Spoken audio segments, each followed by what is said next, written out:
बारिश हुई तकरीबन 15-20 मिनट और एकदम फिर ख़त्म हो गई। इतनी शदीद धूप और ये रहा सूरज और फिर से आ गए ये काले काले बादल।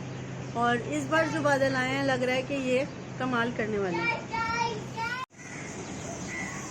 फिर बारिश होने के बाद एकदम इतनी तेज़ आंधी तूफान जैसे आई है और ये सामने दरख्त है और इनका दरख्त भी बेचारों को गिर गया है। तो हमें तो यही मंजर इसमें मैं डबिंग कर लूँगी। ऊपर से सुनने में आ रहा है कि बहुत तेज़ आंधी तूफान जैसा स्टार्ट हो गया है और की भी आवाज़ें आ रही थोड़ा सा हैं। जो है ना, क्योंकि हम अंदर हो गए थे, बहुत तेज़ बारिश भी हो रही थी और साथ ही आंधी तूफान हर चीज़ उगती हुई दिखाई दे रही थी।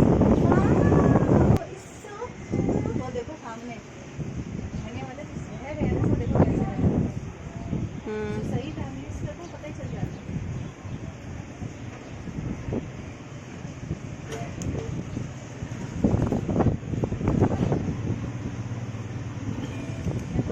अपना कारोबार को खोल लें।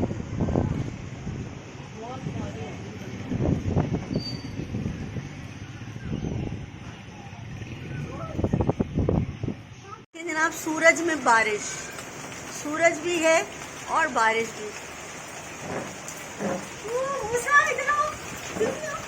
जल्दी आओ।